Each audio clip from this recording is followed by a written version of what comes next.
Olá, querido amigo, querida amiga, estimado irmão, estimada irmã. Estamos aqui para o estudo de mais uma lição, a lição dessa semana, um assunto de suma importância para as nossas vidas. O cuidado para com os pobres e as ofertas de gratidão.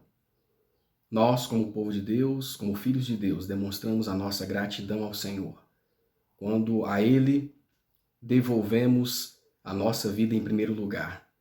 E nós demonstramos também a Deus a nossa gratidão por meio da doação sistemática de ofertas. As ofertas que ajudarão no compromisso da obra, Ajudarão no auxílio da obra do Senhor. Nós, então, demonstramos o nosso amor a Deus quando nós devolvemos os nossos dízimos e também as nossas ofertas e auxiliamos o nosso próximo que está necessitado, os pobres e necessitados, É uma forma de demonstrarmos amor a Deus. Então, quando nós doamos as nossas ofertas, estamos agradecidos ao Senhor por tudo aquilo que Ele nos tem concedido.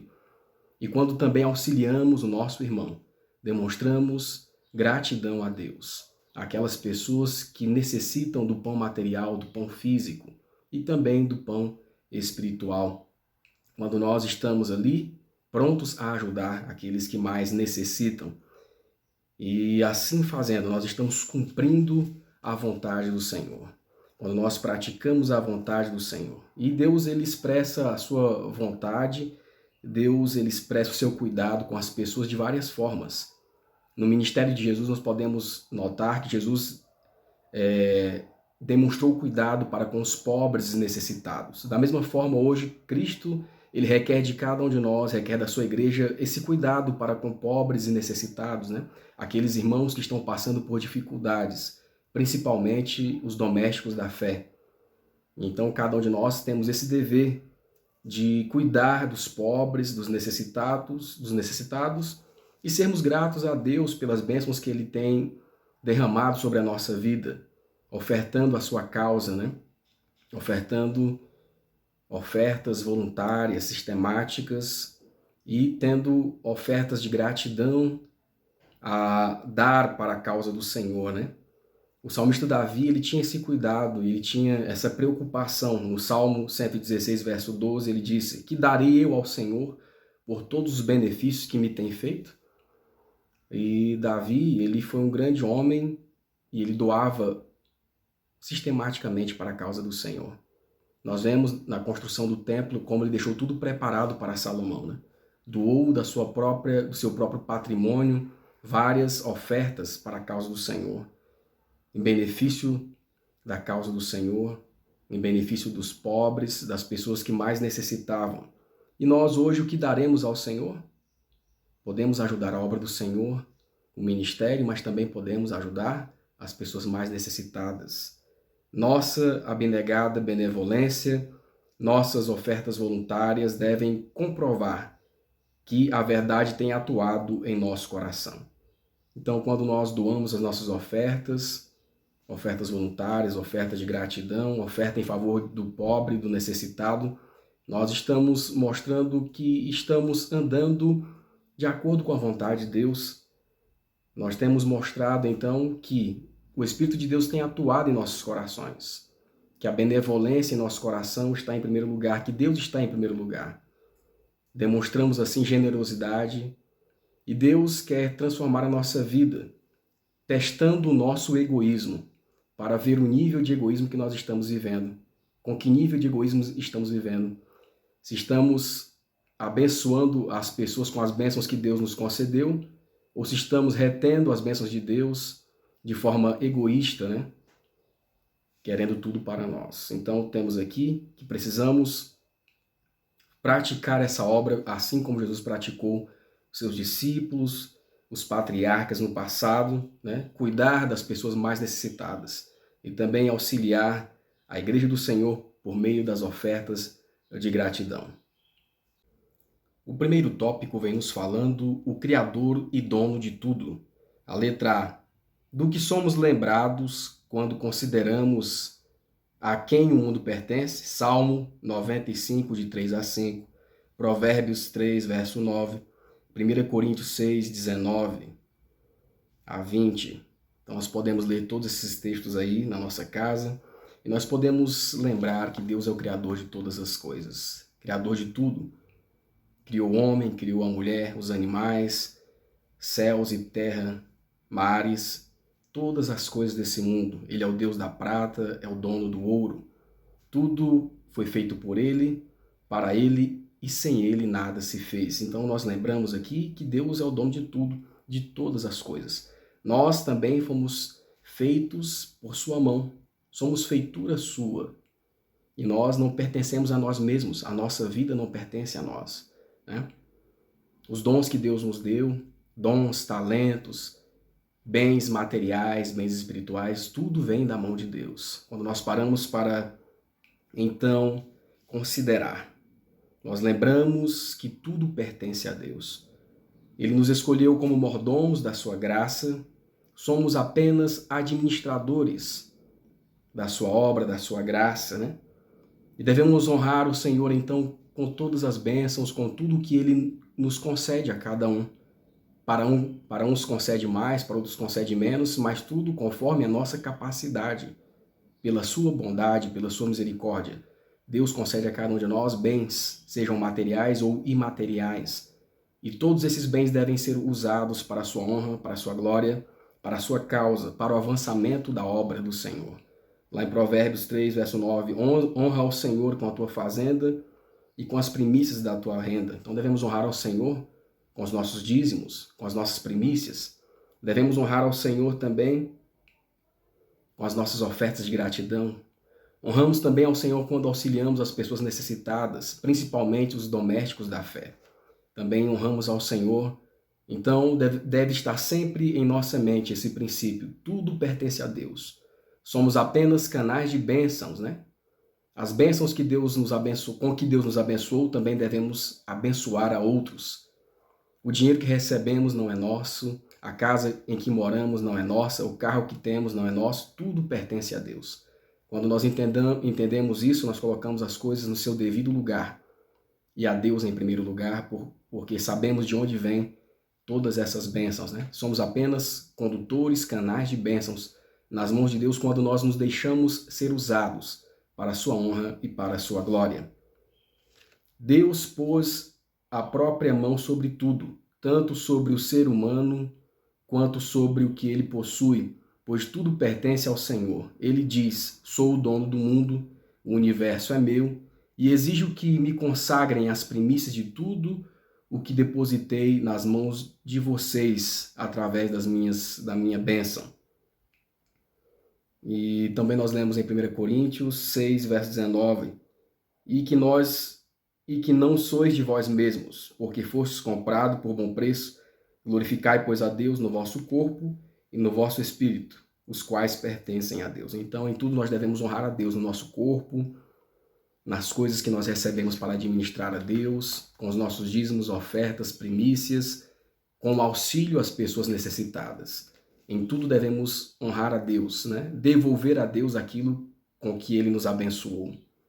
O dinheiro não é nosso, casas e terrenos, quadros, móveis, roupas e luxos não nos pertencem. Somos peregrinos e estrangeiros. Temos apenas uma permissão de uso dos itens essenciais para a saúde e a vida. Recebemos nossas bênçãos seculares em consignação para que demonstremos se somos merecedores de riquezas eternas. Se passarmos no teste divino, então receberemos aquela possessão adquirida, que deve ser nossa glória, honra e imortalidade. Se nosso povo apenas investisse na causa de Deus o dinheiro que lhes foi emprestado em consignação, aquela porção que gastam em gratificação egoísta e idólatra, então acumulariam um tesouro no céu e fariam exatamente a obra que Deus exige que façam. Entretanto, do mesmo modo que o homem rico da parábola, vivem luxuosamente. O dinheiro que Deus os encarregou de administrar, visando usarem-no para a sua glória do seu nome, eles o gastam excessivamente, não refletem na responsabilidade que têm diante de Deus. não param para considerar que em breve haverá um dia em que deverão prestar contas da sua mordomia. Então, queridos amigos, estimados irmãos, vemos aqui, né? Um dia iremos prestar contas de tudo aquilo que Deus nos concedeu. Temos feito o bom uso das bênçãos, dos dons, dos talentos, do dinheiro que Deus nos concedeu? Estamos usando para a sua causa, para a sua glória, para auxiliar o nosso próximo? Precisamos refletir nisso. O segundo tópico vem nos falando ofertas de gratidão, voluntárias e pela culpa. O que a Bíblia nos ensina sobre doar? Salmo 50, verso 14 e Salmo 116, verso 12. Oferece a Deus sacrifício de louvor e paga ao Altíssimo os teus votos.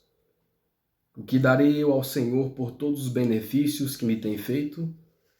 Irmãos, aqui temos no sentido bíblico o que é doar. Davi nos ensina a doar, né? A oferecer a Deus o louvor da nossa vida, a cumprir os votos que fizemos com Deus. Então, ofertar, doar, é ofertar a Deus daquilo que Ele tem nos abençoado. Ofertar é uma forma de agradecer a Deus pelas bênçãos com que Ele tem, então, nos abençoado, com o que temos alcançado da sua mão. Por isso, Davi pergunta que darei eu ao Senhor por todos os benefícios que me tem feito. Como nós podemos, então, retribuir a Deus? Será que nós podemos retribuir a Deus pessoalmente? Mas nós podemos, então, abençoar a sua obra por meio das ofertas de gratidão, né? Reconhecendo as bênçãos que Deus tem nos abençoado, bênçãos materiais, bênçãos espirituais, né? Porque todos os dias Deus nos alcança com as suas bênçãos. Todos os dias, se pararmos para analisar, somos abençoados com as misericórdias do Senhor, que são a causa de não sermos consumidos. Todos os dias somos abençoados, né? E Deus, então, nos dá a oportunidade de sermos gratos, né? Deus quer que usemos todos os dons e talentos, tudo aquilo que Ele nos deu para a sua honra e para a sua glória. E também podemos, então, usar os bens materiais, o lado financeiro, devemos colocar nas mãos de Deus, cumprindo, então, os princípios bíblicos aqui, dos dízimos, e aqui nessa oferta específica, nessa lição específica sobre as ofertas sistemáticas, ofertas de gratidão, e também auxiliando os pobres, os necessitados, aqueles irmãos que estão com dificuldade financeira, física, material, espiritual também.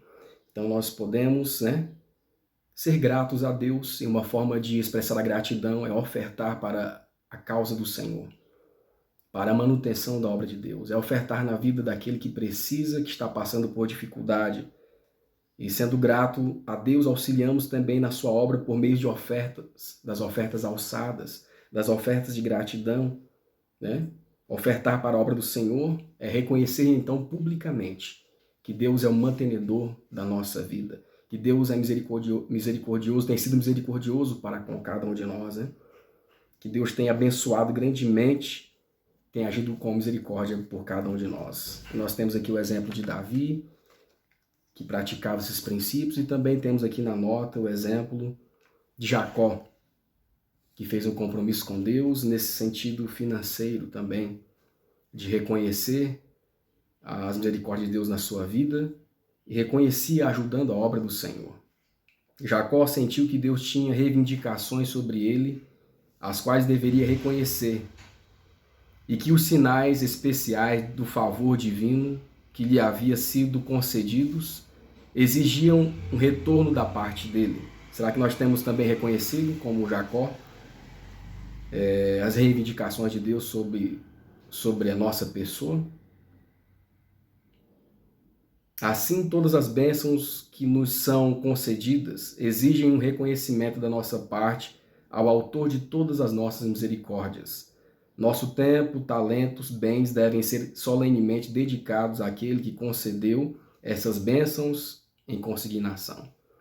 Sempre que Deus nos liberta de modo especial ou nos concede novos e inesperados favores, devemos reconhecer-lhe a bondade, não apenas expressando nossa gratidão em palavras. mas tal como Jacó, mediante donativos e ofertas à sua causa. Como estamos continuamente recebendo as bênçãos de Deus, assim devemos doar continuamente. Então vemos aqui o exemplo de Jacó, de Davi, pessoas que reconheciam publicamente as bênçãos e misericórdia de Deus, e eles então concediam, né, doavam, devolviam a Deus em forma de donativos, né, para ajudar a sua causa, reconhecendo a bondade de Deus em todo o tempo. Nós também não devemos fazer diferentes. Como Deus nos abençoa todos os dias, favores imerecidos, o perdão de Deus, favor imerecido todos os dias, livramentos todos os dias. Devemos então reconhecer por meio de donativos a sua obra, né? Devemos então doar continuamente a causa daquele que nos salvou, Jesus Cristo. A letra B. Porque Ezequias viu uma necessidade de reforma em Judá, 2 Crônicas 29, de 1 a 7. E de que forma precisamos também hoje? De que reforma precisamos também hoje? Então você vai ler na sua casa 2 Crônicas 29, de 1 a 7, 27 a 33, né? E então Ezequias, um jovem rei, havia herdado o trono, mas percebeu que o povo de Deus estava se afastando dos caminhos do Senhor. O povo de Deus havia estado, então, em pecado, se afastando da presença de Deus, não reconhecendo a presença do Senhor. Então Ezequias ele propôs uma reforma, ele buscou uma reforma diante de Deus, uma reforma necessária em Judá. O povo havia então caído em pecado, abandonado o Senhor. Ezequias então convocou uma solene assembleia, né? E o povo, ele convocou para uma reforma. E ele disse assim, convocou os sacerdotes e os levitas e uniu-os na praça para que fica do lado leste, dizendo, escutem-me, levitas, consagrem-se ao Senhor e consagrem o templo do Senhor, o Deus dos seus antepassados. Retirem tudo que é impuro do santuário. Nossos pais foram infiéis, fizeram o que era mal diante do Senhor, né? Abandonaram o Senhor, desviaram o rosto diante do Senhor. Então o rei, 2 Crônicas, agora aqui, capítulo 29, verso 29, então o rei e todos os presentes ajoelharam-se e adoraram. E o rei Ezequias e seus oficiais ordenaram aos levitas que louvassem ao Senhor com as suas palavras, com as palavras de Davi e de Asaf. Eles os louvaram com a sua alegria. Disse então Ezequias, verso 31, agora que vocês se dedicaram ao Senhor, tragam sacrifícios e ofertas de gratidão ao templo do Senhor. Assim a comunidade levou sacrifícios e ofertas de gratidão, e alguns espontaneamente levaram também holocaustos. Então nós vemos aqui uma grande reforma que Ezequias fez, né? Levou o povo a se voltar para Deus, levou o povo a voltar à comunhão com Deus, levou o povo a ver que o verdadeiro dono de tudo era Deus. O povo havia se afastado de Deus, e quando nós nos afastamos de Deus, nós nos esquecemos de Deus. E que Deus é o dono de tudo, é o mantenedor de todas as coisas. Então, Ezequias ele voltou a trazer a lembrança ao povo de que Deus era o mantenedor de todas as coisas, né? E que ele deveria ser honrado com a vida daqueles homens, daquelas mulheres, em primeiro lugar. Então, né, tudo aquilo que estava afastando o povo, o pecado, estava afastando o povo de Deus, deveria ser removido do meio do povo. E então nós vemos aqui, o povo voltou-se para Deus, voltou a louvar a Deus com a sua vida e também com as suas ofertas, né? Vemos aqui, novamente, a reivindicação de Deus sendo atendida, né? Foram trazidas ofertas de gratidão, sacrifícios perante o Senhor, né? Então o povo voltou a obedecer a palavra e os princípios do Senhor. Aquele povo que não adorava mais a Deus, aquele povo que não estava mais oferecendo sacrifício, aquele povo que não estava mais oferecendo as suas ofertas, doando as suas ofertas para a causa do Senhor. Voltaram então com essa reforma que foi feita em Judá. Voltou então a praticar os ensinos do Senhor, tanto nas questões espirituais como nas questões materiais, né? Foram voltando à palavra do Senhor, né? Colocaram e consagraram tudo que tinham às mãos do Senhor. E então aqui praticaram os princípios do ofertar, praticaram os princípios do doar, do doar, né? Da gratidão, oferta de gratidão ao Senhor. E como isso hoje também deve nos afetar, precisamos de uma reforma hoje também, né? Muitas vezes nós não estamos cumprindo com os princípios da palavra de Deus em questão de doar a causa do Senhor, de colocar as nossas finanças nas mãos de Deus, de colocar os bens que Ele nos concedeu nas suas mãos, de abençoar a sua obra com aquilo que Ele nos tem abençoado. Então precisamos de uma reforma, né?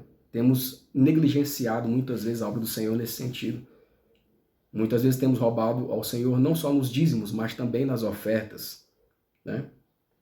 Então precisamos de uma reforma tal que nos faça lembrar que Deus é o dono de tudo e mantenedor de todas as coisas, principalmente da nossa vida.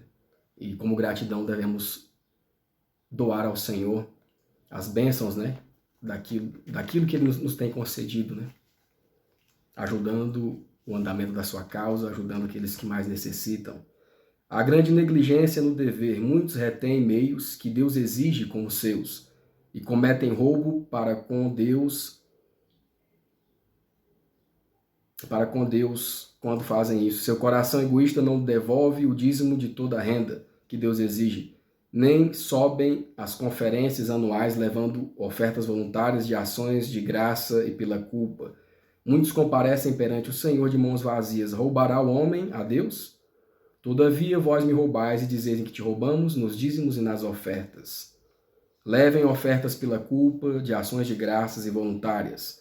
Humilhem o coração diante do Senhor, e Ele estará sempre disposto a receber e perdoar. Os mensageiros do Senhor não devem ser prejudicados na função de compartilhar a palavra da vida. À medida que ensinam a verdade, devem ter recursos para investir no avanço da obra, os quais devem chegar no momento certo, a fim de alcançar o melhor e mais salvadora influência. É preciso fazer obras de misericórdia, é preciso socorrer os pobres e sofredores. Donativos e ofertas devem ser direcionados a esse propósito. Devem-se fazer essa obra especialmente em novos campos, onde a bandeira da verdade não se encontra erguida. O terceiro tópico vem nos falando generosidade levítica. A letra A, como Deus combinou o dever e a bênção? Provérbios 11, 24 e 25.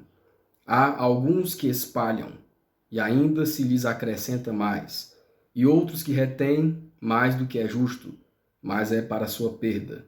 A alma generosa engordará, e o que rega também será regado. Então, irmãos, Deus ele combinou aqui princípios, né? Aquilo que é nossa responsabilidade se torna também bênçãos. Quando nós cumprimos as nossas responsabilidades diante de Deus, somos abençoados por Ele, né? Aqueles que doam, aqueles que abençoam outras vidas com as doações que fazem, aqueles que ofertam para a causa de Deus, né? Esses são acrescentados, mas aqueles que retêm, aqueles que não querem ajudar a obra do Senhor, aqueles que retêm ao não ajudar o próximo, né? Ao não cumprir as suas responsabilidades, as responsabilidades que Deus colocou, esses também não são abençoados, né? Aquele que retém, para ele é uma perca, né? Mas aquele que busca ajudar, aquele que se envolve a colaborar na obra do Senhor, a sua responsabilidade se torna uma bênção, porque ao praticar a responsabilidade que é dever, que Deus deu, ele é abençoado, né? Então, quanto mais abençoamos as pessoas, mais somos abençoados. Quanto mais abençoamos a obra do Senhor com aquilo que o Senhor nos tem dado, mais somos abençoados, né? Quanto mais praticamos a palavra do Senhor e seus princípios, mais somos abençoados.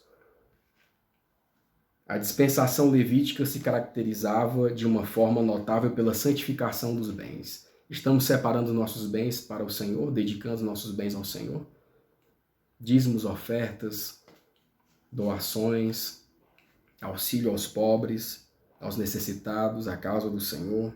Quando falamos do dízimo como o padrão das contribuições judaicas para o propósito religioso, não abordamos todo o contexto. O Senhor mantinha suas reivindicações supremas e quase todo assunto trazia Deus à memória pelo fato de lhe ser requerido devolver ao doador.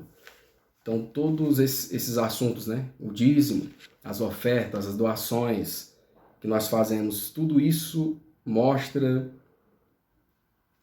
de quem recebemos, o supremo doador, Jesus Cristo, nosso Deus, né?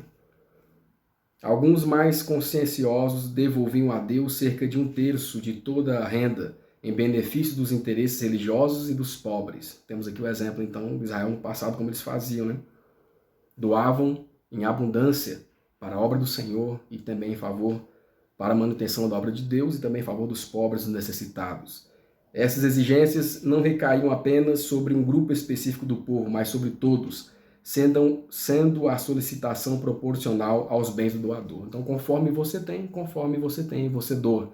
Conforme você tem, você devolve o seu dízimo. Conforme você tem, você dá ofertas, né? Abençoa outras vidas. Se tem muito, deve doar muito, deve devolver muito. Se tem pouco, cada um deve fazer dentro da sua proporção. Sempre que o povo de Deus, em qualquer época da história, praticava com alegria e disposição o plano divino de beneficência sistemática, em donativos e ofertas, cumpria a promessa permanente de que a prosperidade deve acompanhar todos os seus empreendimentos na proporção em que obedecem aos requisitos do Senhor. A letra B. Ao fazer promessas e votos envolvendo dinheiro, o que nunca devemos esquecer, Eclesiastes 5:4 e 5, Salmo 63, 13 a 14. Quando a Deus fizeres algum voto, não tardes em cumpri-lo, porque não se agrada de tolos. O que votares, paga-o. Melhor é que não votes do que votes e não pagues. Salmo 66, 13 e 14. Entrarei em tua presença, entrarei em tua casa com holocaustos, pagar-te-ei os meus votos, que haviam pronunciado os meus lábios, e dissera a minha boca quando eu estava na angústia. Irmãos, muitas vezes quando nós passamos por problemas, dificuldades, nós fazemos votos a Deus, promessas, mas quando passa o momento de dificuldade, nós nos esquecemos, né? E aqui a palavra do Senhor está falando para nós termos cuidado, né? Quando voltarmos ao Senhor, quando fizermos promessas ao Senhor, fizermos um voto a Deus, nós devemos logo prontamente buscar a cumpri-lo, né? Porque senão estamos quebrando um pacto que fizemos com Deus, né? Se fizermos votos a Deus, devemos pagar o mais rápido possível, né? Promessas, né? Muitas vezes nós fazemos da boca para fora, isso é errado, né? Promessas que nós não cumprimos ao Senhor. Então devemos ter o cuidado de cumprir esses votos que nós fazemos a Deus, principalmente em relação aqui ao dinheiro, né? Deus gostaria que os membros da sua igreja considerassem os deveres para com ele tão obrigatórios quanto as dívidas que tem no mercado. É pesado aqui, né, irmãos? Muitas vezes nós pagamos as nossas contas no mercado, na sociedade, no comércio, as nossas dívidas, mais aquilo que é de Deus, muitas vezes retemos, né? Esquecemos de honrar primeiramente a Deus. Honramos primeiramente os homens, as nossas dívidas com os homens, né? E Deus colocamos em último lugar. Muitas vezes acontece isso. Mas nós precisamos mudar de atitude. Que todos recapitulem a própria vida e vejam se negligenciaram quaisquer votos não pagos e não resgatados. E em seguida façam esforços extras para pagar o último centil, pois devemos nos reunir para prestar contas perante o tribunal, onde nada além da veracidade e integridade passará no teste. Então, um dia nós iremos prestar contas daquilo que o Senhor Deus nos concedeu. Deus fez uma reserva absoluta de uma parte específica do nosso tempo e de nossos recursos. Ignorar esse direito divino é roubar a Deus. Os cristãos se gabam de que seus privilégios superam muito os da dispensação judaica. Se é assim, devemos nos contentar em doar menos à causa de Deus do que o antigo povo do Senhor? O dízimo era apenas uma parte da generosidade israelita. Inúmeros outros donativos eram necessários, além da oferta voluntária ou de gratidão, que era tanto naquela época quanto agora, de obrigação perpétua. O quarto tópico vem nos falando sobre o segundo dízimo. Na economia hebraica, a letra A. Qual era o segundo dízimo? E a que propósito servia? Deuteronômio 14, 22 a 23, 27 a 29, Deuteronômio 26, versículos 12 e 13. Vou ler aqui algumas partes. Separem o dízimo de tudo o que a terra produzir anualmente, comam o dízimo do cereal, do vinho novo e do azeite, e a primeira cria de todos os seus rebanhos na presença do Senhor, seu Deus, no local que ele escolher para a habitação do seu nome, para que aprendam a temer sempre ao Senhor Deus. E nunca se esqueçam dos levitas que vivem em suas cidades, pois eles não possuem propriedade nem herança próprias. Ao final de cada 3 anos, tragam todos os dízimos da colheita do 3º ano e armazenem em sua própria cidade, para que os levitas que não possuem propriedade nem herança e os estrangeiros, os órfãos e as viúvas que vivem em sua cidade venham a comer e a saciar-se, e para que o Senhor, o seu Deus, o abençoe em todos os trabalhos das suas mãos. Então nós vemos aqui, irmãos, o segundo dízimo foi instituído por Deus como uma provisão de recursos para ser usado em obras assistenciais, né? Para ser usado em obra de caridade. Então Deus quer que esses recursos sejam usados em favor dos necessitados, dos pobres, dos órfãos, das viúvas, né? Então, para ser usado na obra social da causa de Deus, Deus requereu esse segundo dízimo aqui do povo de Israel e também requer de nós também nos dias atuais, né? O primeiro dízimo, que é o dízimo dos 10%, princípio eterno, nós vemos na palavra de Deus para a manutenção da pregação do Evangelho, daqueles que pregam o Evangelho, obreiros, pastores, ministros. E aqui nós vemos a instituição do segundo dízimo, né? Um fundo especial para a obra de assistência social, para ser usado em favor daqueles necessitados, né? Principalmente da fé e das pessoas necessitadas, também em geral dos que precisarem.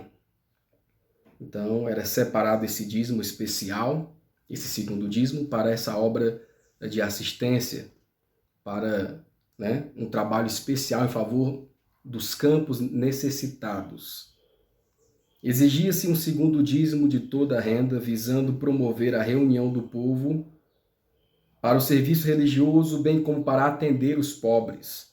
Quanto ao primeiro dízimo, o Senhor havia declarado: e eis que aos filhos de Levi tenho dado todos os dízimos em Israel. Entretanto, quanto ao segundo dízimo, ordenou: e perante o Senhor teu Deus, no lugar que escolher para ali fazer habitar o seu nome, comerás os dízimos do teu cereal, do teu mosto, do azeite e dos primogênitos, das tuas vacas e das tuas ovelhas, para que aprendas a temer ao Senhor teu Deus todos os dias. Esse segundo dízimo, ou seu equivalente em dinheiro, deviam levar por 2 anos ao lugar onde o santuário tinha sido estabelecido.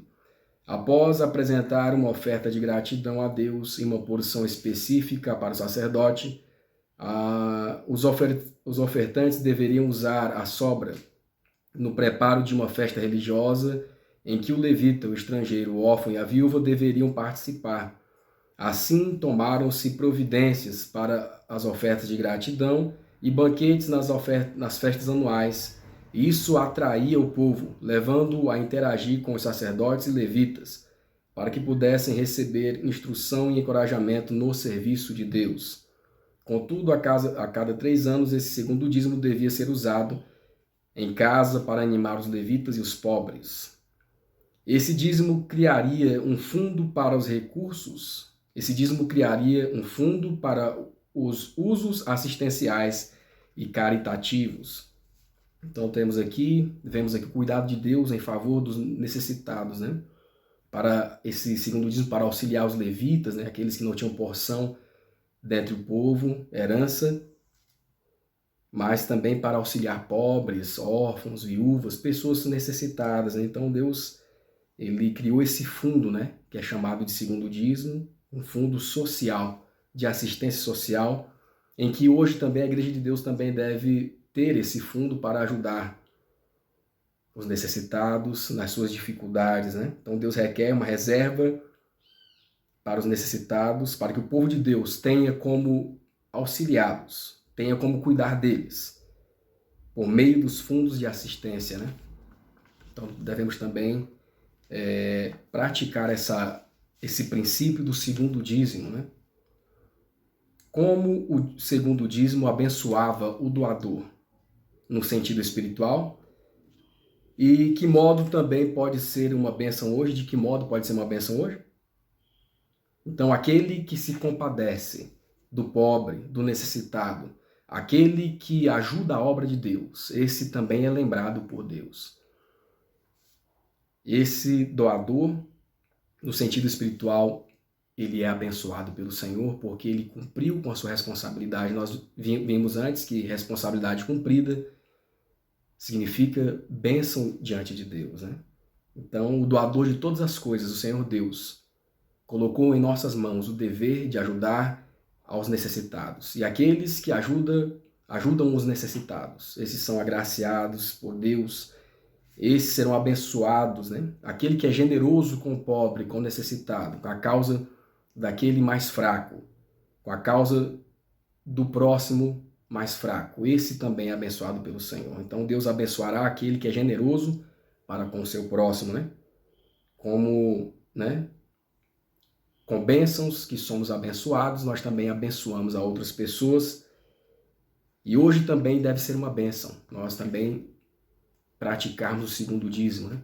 Além do dízimo dos 10% para a manutenção da obra do Senhor, a obra evangelística da obra do Senhor, para a manutenção dos obreiros, pastores e ministros. Também devemos auxiliar a obra do Senhor, ajudando com esse dízimo especial, ajudando a esta obra de assistência em favor dos mais necessitados, principalmente os da fé. A consagração a Deus de um dízimo de toda a renda, seja do pomar, seja da lavoura, seja dos rebanhos e manadas, seja do trabalho mental ou manual, unida à dedicação de um segundo dízimo para o alívio dos pobres e outros usos beneficentes, tendiam a manter viva diante do povo a verdade de que Deus é o proprietário de tudo e que tinham também a oportunidade de serem condutos de bênçãos divinas. Era um processo adaptado a eliminar todo o egoísmo mesquinho e cultivar tanto a generosidade quanto a nobreza de caráter. Haverá inúmeros lugares para empregar o segundo dízimo, ao se efetuar uma fervorosa obra missionária em novos locais. O quinto tópico vem nos falando doando com a intenção correta. Será que o nosso interesse em doar as ofertas à causa do Senhor são motivos corretos ou são motivos egoístas? Ou para apenas nos aparecer diante das pessoas, né? Precisamos analisar qual é a verdadeira intenção do nosso coração quando praticamos o que a Bíblia nos pede. O que devemos entender ao doar a causa de Deus, Marcos 12, 41 e 44, e como podemos determinar o montante das primícias e de outras ofertas. Então, irmãos, aqui nos fala Jesus estando uma certa vez no templo, ele viu, né, muitas pessoas então indo ali à frente e fazendo a doação das suas ofertas, né? E Jesus estava observando aqueles homens doarem suas ofertas e viu muitos ricos fazendo aquilo, mas Jesus sabia que a intenção do seu coração não era verdadeira. Sabia que eles apenas estavam dando os restos que eles recebiam, né? Que a sua intenção era apenas para serem vistos pelas outras pessoas. Olha, eu ajudo, eu faço isso, faço aquilo, eu devolvo o dízimo, eu dou as ofertas, né? Era apenas com a intenção de se mostrar, era apenas uma intenção egoísta, né? O seu coração. E então Jesus observou e viu uma viúva, uma pobre viúva que ali estava doando tudo que ela tinha. Ela doou 2 moedas, né? Tudo que ela tinha, mas doou por amor à obra de Deus, por entender que Deus a havia abençoado, né? E de que lado nós estamos, então? Das pessoas que faziam esse procedimento apenas para aparecer com motivos egoístas ou como aquela pobre viúva que deu tudo o que tinha, com o coração alegre, feliz, por poder contribuir com a causa de Deus, por poder contribuir com o seu próximo. Em qual cena nós nos encaixamos? Então, Jesus, que lia os corações, ele viu os verdadeiros motivos, né? Jesus viu os motivos do coração daqueles homens fariseus e viu que os seus motivos não eram verdadeiros, não eram corretos. Mas também viu, ele leu o coração, a mente daquela viúva e viu que naquela viúva havia verdade. Ela havia dado de coração, havia dado como fruto de agradecimento, de gratidão a Deus, né? E como nós estamos tratando essa situação, estamos doando com a intenção verdadeira e correta diante do Senhor, precisamos analisar isso também. Então, e como é que nós podemos determinar, né, o montante das primícias e de outras ofertas? Então, a primícia, assim como o dízimo, tem um valor estabelecido, né? Está na Bíblia o dízimo 10%, primícias 3%. Primeiro, vamos dizer assim, você pode dar o seu primeiro dia de trabalho, né? Você faz a divisão do quanto você vai ganhar no mês e tira um dia, né? Como oferta de primícia. Agora as demais ofertas, ofertas alçadas, ofertas de gratidão, como diz aqui, Deuteronômio 16, 17, você vai doar conforme a gratidão que você sente a Deus, né? Cada um contribua conforme o dom da vossa mão, conforme a bênção que o Senhor teu Deus tiver dado, né? Conforme a sua gratidão a Deus, você devolve a oferta de gratidão, as ofertas alçadas, né? São as ofertas de rotinas, dos cultos, né? Então devemos saber a diferença de cada situação, dízimos, primícias, ofertas de gratidão, né? Mas que venhamos a fazer de coração, né? E não para nos mostrar diante dos homens. A letra B vem nos perguntando que atitude o Senhor deseja que cada um de nós manifeste ao doar. Qual a atitude que Deus requer que nós manifestemos ao doar as nossas ofertas? 2 Coríntios 9, verso 6, Mateus 6, de 1 a 4. Vou ler aqui 2 Coríntios, capítulo 9, verso 7. Cada um contribua segundo o que propôs o seu coração, não com tristeza ou por necessidade, porque Deus ama ao que dá com alegria. Então, queridos amigos, estimados irmãos, devemos ver, né, como as pessoas do passado contribuíam para a causa de Deus, e devemos seguir aqui o princípio bíblico, doar com alegria, né? Doar entendendo o verdadeiro propósito da causa do Senhor, né? Devemos doar com alegria por poder auxiliar a obra do Senhor, por poder contribuir com a causa do nosso Deus, poder contribuir no auxílio dos nossos irmãos mais necessitados. Então devemos doar com alegria, ter um coração agradecido pelas bênçãos que o Senhor tem nos concedido, né? O Senhor não precisa de nossas ofertas, não podemos esquecê-lo, não podemos enriquecê-lo com as nossas doações, diz o salmista. Todas as coisas vêm de ti e da tua mão te damos. No entanto, Deus nos permite demonstrar nosso apreço por suas misericórdias, mediante esforços altruístas em compartilhá-las com outros. Só assim poderemos manifestar nossa gratidão e amor a Deus. Ele não forneceu outra forma de apreço. Queridos amigos, estimados irmãos, que Deus nos abençoe e nos ajude para compreendermos a sua palavra.